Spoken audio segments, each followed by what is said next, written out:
Let's go to KZN now for a breaking news story. An altercation between the ANC and IFP there is believed to be taking place in eMgababa in Durban. This follows allegations that the ANC has tampered with ballot papers from special votes elections, which of course took place this weekend. Our senior reporter Dasen is standing by and we cross to him live now. Dasen, you've been following the story when first allegations reared its head.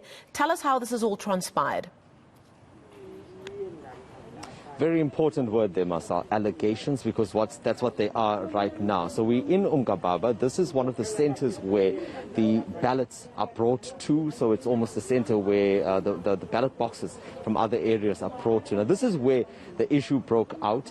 And as you mentioned, it was an issue that arose as a result of what the IFP has been saying was the ANC being too close to the process with these IEC officials. Now, just to explain what that is the information that came to us from these IFP members was that the IEC official was seen with one of these ballot boxes in the boot of her car. There was also a vehicle that then arrived with other ballot boxes on top of it as well.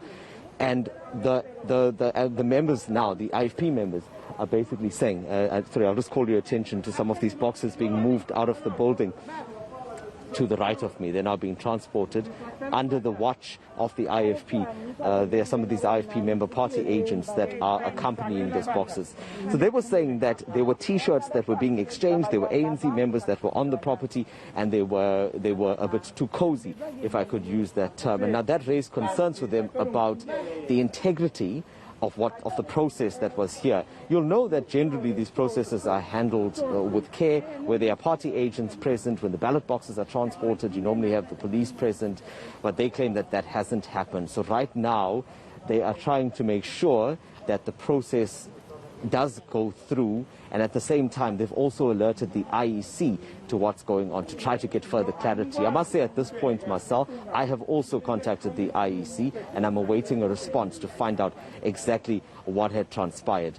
Let me just see if I can get a word from the IFP now. So how are you? Okay, I just want to find out from you as the IFP, what has happened here in relation to the allegations of tampering with these votes. Do I have to speak English? No, you can speak in Zulu. Okay. Into enzekayo njengamanje ngoba sila lenta isuka eWard 1009 whereby kunemoto ngithi ebekade ilayishe amabhokisi lawa amaballot inga escortwe umuntu. So ama-comrade ethu ayilandela leyo moto ngoba sitsheliwe ukuthi uma escortwa uma kulayishwa ama-ballot from voting station kufanele kube nemoto yamaphoyisa ewa-escortile lawo ma-ballot. Kodwa-ke leyo moto bayi-escort yazafika la bingenamaphoyisa. So basifonela-ke lapho ebakade sikhona saphuthuma sazofika la. Manje esekusithusayo ama-voting station avalwe ngo-5. But manje ngithi imoto le elayisha ama-ballot from 93 la emini esidiscover khona ukuthi kufakwe ibhokisi ebekade selivele livotelwe singazi livotelwe ubani. Kumanje lo umuntu loyo upresiding officer wakuleso station usestokisini uboshiwe ngomkhonyovu. The very same ward le ama-ballot aya afika manje ebusuku. Siyabuza ke ukuthi la vote afika la ballot afika kanjani manje ebusuku ngoba nje sekusebusuku kangaka.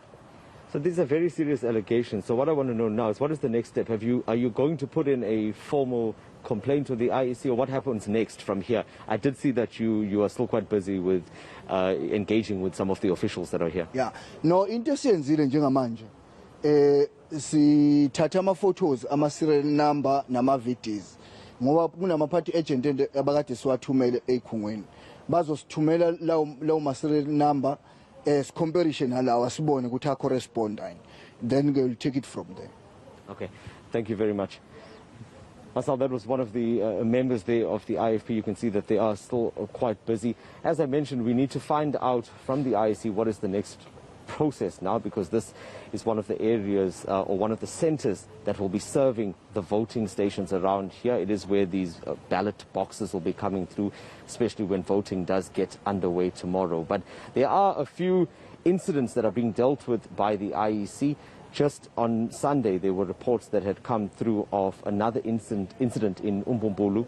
That was where the allegation was that the presiding officer was stuffing marked ballot papers into boxes. So an investigation is currently underway there by the SAPS. Gosh, Dasen, it really would be the last thing that the IEC wanted on the eve of the official voting day. This is just the special voting weekend, but KZN really has had all kinds of things going wrong there in the lead up to these elections. And now we've got two incidents that we know of so far of accusations of vote tampering already. What do you think the IEC would make of this? Are they prepared for this kind of thing? One would hope so, seeing as it has been quite a heated campaign season in that province. Definitely. The IEC, through its briefings that it's held over the weekend, has told us that it had had many contingency plans in place. In fact, even the SAPS is roped into those plans. We were with the police minister today who was saying that if there were incidents where, for example, there were threats or the IEC officials were not able to stand in at their respective voting stations, even the SAPS could stand in. They said to us, and the police reiterated this, that under no circumstances would they allow voting not to take place tomorrow at all of its voting stations. There are over 4,900 voting stations in KwaZulu-Natal. So there are quite a lot to cover. We also saw extra deployments today by the police and other security personnel, more than 18,000 members taking care of the province to ensure that everything runs smoothly. And all of this because KZN was identified as one of the hotspots as a province, and where most of the hotspots in terms of the voting stations are located in the country. Yeah, we've heard quite a lot from Police Minister Bekele as well, speaking about those kinds of hotspots, because, of course, it has been a pretty violent campaign season in KZN as well.